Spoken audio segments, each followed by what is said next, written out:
শ্রাবণ মাসে ভুল করেও কেউ দিলেও খাবেন না এই 5টি খাবার। সারা বছর রোগ জ্বালায় ভুগবেন, দুর্ভাগ্য আপনার পিছু ছাড়বে না, অর্থের অপচয় হবে।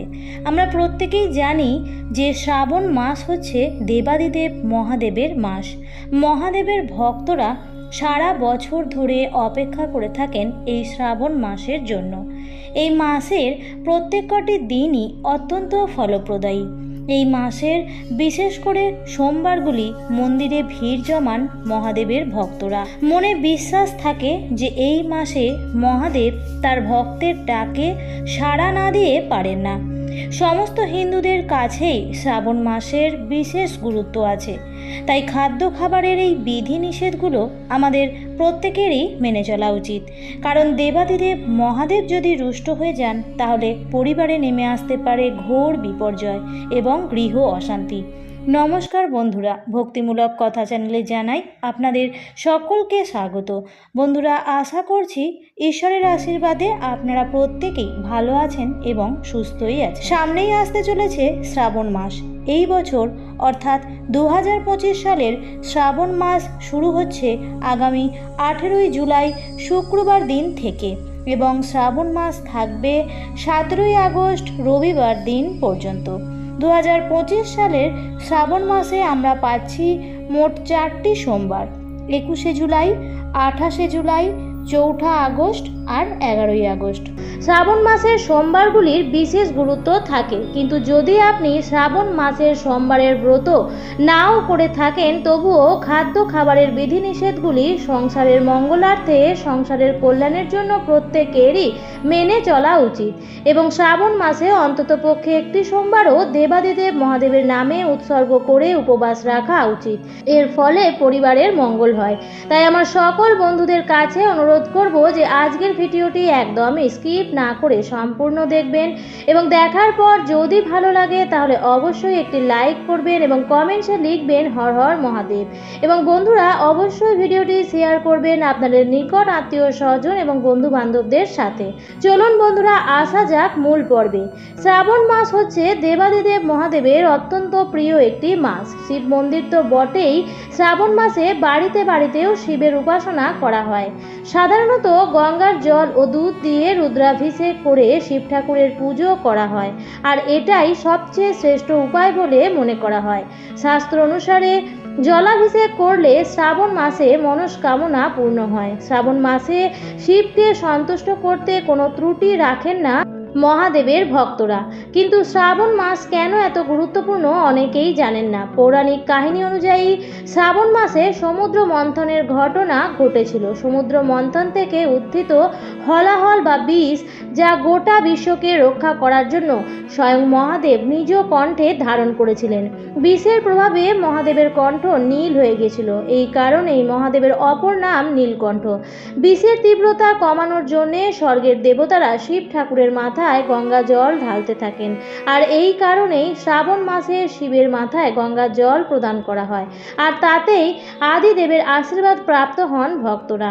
শ্রাবণ মাস যেহেতু দেবাদিদেব মহাদেবের পরম প্রিয় মাস এবং এই মাসে প্রত্যেক দিন দেবাদিদেব মহাদেবের আশীর্বাদ লাভ করা যায়, তাই এই বিশেষ মাসটিতে অবশ্যই বর্জন করবেন আমিষ জাতীয় খাবার।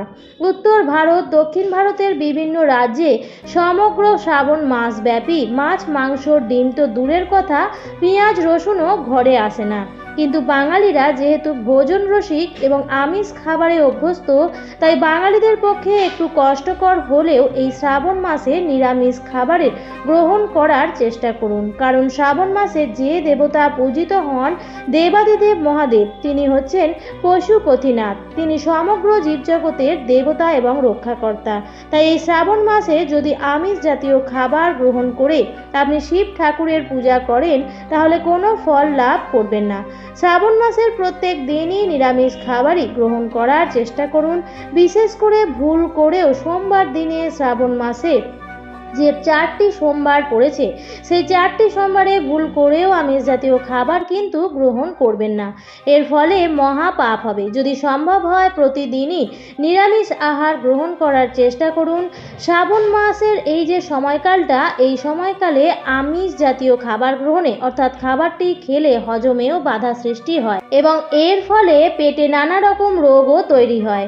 তাই শ্রাবণ মাসে নিরামিষ খাবার গ্রহণ করুন। এর ফলে শুধু পুণ্য অর্জনই হবে না, আপনার শরীর স্বাস্থ্যও ভালো থাকবে। আর শরীর স্বাস্থ্য যদি ভালো থাকে তাহলে ডাক্তারের কাছে গিয়ে অর্থনাশও কম হবে এবং অর্থপ্রাপ্তির যোগও তৈরি হবে। আপনি যতই সুস্থ থাকবেন ততই ভালো কাজ করতে পারবেন আর ততই অর্থ উপার্জনের নতুন রাস্তাও খুঁজে পাবেন। আর যদি আপনি অসুস্থ থাকেন তাহলে আপনার শিব আরাধনার ক্ষেত্রেও বাধা পড়তে পারে। তাছাড়াও শ্রাবণ মাসে সাত্ত্বিক ও নিরামিষ আহারই গ্রহণ করার চেষ্টা করুন। পরিবারের মঙ্গল হবে এবং পরিবারের প্রত্যেকের শরীর স্বাস্থ্যও ভালো থাকবে। দ্বিতীয় যে খাবারটি শ্রাবণ মাসে ভুলেও গ্রহণ করবেন না সেটি হচ্ছে বেগুন। বন্ধুরা, শ্রাবণ মাসে বেগুন খেলে মহা পাপ হয় এবং শরীরে নানা প্রকার রোগেরও তৈরি হয়। তাই বন্ধুরা, শ্রাবণ মাসে ভুলেও বেগুন বা বেগুন থেকে তৈরি কোনো রকম সবজি খাবেন না। বেগুন একটি নিরামিষ সবজি হলেও বেগুনে এমন কিছু জিনিস পাওয়া যায় যেটি শরীরের পক্ষে হিতকর নয় এবং শ্রাবণ মাসে বেগুন খেলে নানা প্রকার সমস্যা দেখা দেয় এবং সারা বছর সেই স্বাদ ছাড়ে না। তাই বন্ধুরা, এই শ্রাবণ মাসে বেগুন বর্জন করবেন। তৃতীয় যে সবজিটি শ্রাবণ মাসে ভুলেও গ্রহণ করবেন না সেটি হচ্ছে লাল শাক বা যে কোনো প্রকারের শাক জাতীয় খাবার।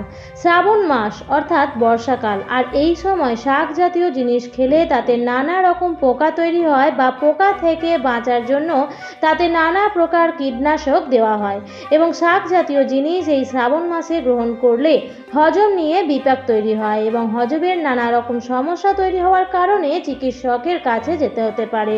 তাই বন্ধুরা, শ্রাবণ মাসে বর্জন করবেন বেগুন ও যে কোনো প্রকারের শাক জাতীয় জিনিস। চতুর্থ যে খাবারটি বর্জন করবেন সেটি হচ্ছে কাঁচা দুধ। বন্ধুরা, আমরা প্রত্যেকেই জানি যে শ্রাবণ মাসে শিবলিঙ্গে কাঁচা দুধ অর্পণ করা হয়, গঙ্গা জল অর্পণ করা হয়। শ্রাবণ মাসে শিবলিঙ্গের ওপর কাঁচা দুধ সমর্পিত করা হয়। তাই শ্রাবণ মাসে ভুল করেও কাঁচা দুধ গ্রহণ করা উচিত নয়। কাঁচা দুধে এই সময় এক প্রকার ব্যাকটেরিয়া পাওয়া যায় যেটি শরীরের পক্ষে ক্ষতিকর। তাই কাঁচা দুধ গ্রহণ করবেন না এই সময়। শিবলিঙ্গে অর্পণ করা হলেও সেটি শিবলিঙ্গের জন্য ফলপ্রদায়ী, মনস্কামনা পূরণের জন্য ফলপ্রদায়ী, কিন্তু সেটি যদি আপনি গ্রহণ করেন তাহলে সেটা আপনার জন্য, আপনার স্বাস্থ্যের জন্য ভালো হবে না। তাই বন্ধুরা, যদি শ্রাবণ মাসে দুধ গ্রহণ করতেই হয় তাহলে সেটি খুব ভালোভাবে ফুটিয়ে অর্থাৎ জাল দিয়ে তারপরেই গ্রহণ করবেন। শ্রাবণ মাসে কাঁচা দুধ গ্রহণ করবেন না, তার ফলে পেটে নানা রকম রোগ দেখা দিতে পারে। শ্রাবণ মাসে অত্যাধিক তেল মশলাযুক্ত খাবার, পেঁয়াজ রসুন এরকম খাবার গ্রহণ করবেন না। পুরো শ্রাবণ মাস সাত্ত্বিক আহার গ্রহণ করবেন, নিরামিষ আহার গ্রহণ করবেন, কম তেল মশলাযুক্ত খাবার গ্রহণ করবেন এবং যতটা সম্ভব বর্জন করবেন পোড়া জাতীয় খাবার। এবং শ্রাবণ মাসে আপনারা ফল গ্রহণ করতে পারেন। এই বছর শ্রাবণ মাস পড়েছে 4টি সোমবার।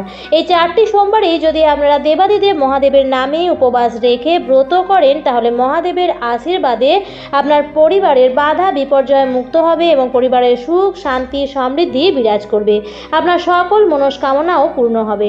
তাই বন্ধুরা, শ্রাবণ মাসে যে 4টি সোমবার পড়েছে সেই 4টি সোমবারের ব্রত পালন করলে পঞ্চ রবিশস্য আপনারা বর্জন করবেন। পঞ্চ রবিশস্য বাদ দিয়ে আপনারা গ্রহণ করতে পারেন সাবু জাতীয় খাবার বা শ্যামা চালের তৈরি কোনো জিনিসও গ্রহণ করতে পারেন। তবে রুটি খাবেন না, ভাত জাতীয় কোনো জিনিসও খাবেন না।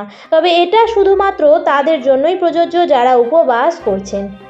আজকের পর্বটি আমি এখানেই শেষ করছি। আশা করছি আজকের ভিডিওটি দেখে একটু হলেও উপকৃত হয়েছেন। যদি ভিডিওটি দেখে ভালো লেগে থাকে তাহলে অবশ্যই লাইক কমেন্ট শেয়ার করবেন বন্ধুরা। আর যদি চ্যানেলে নতুন হয়ে থাকেন তাহলে অবশ্যই চ্যানেলটিকে সাবস্ক্রাইব করে আমার সাথে থাকবেন। দেখা হবে পরবর্তী নতুন ভিডিওতে। ভালো থাকবেন, সুস্থ থাকবেন। ধন্যবাদ।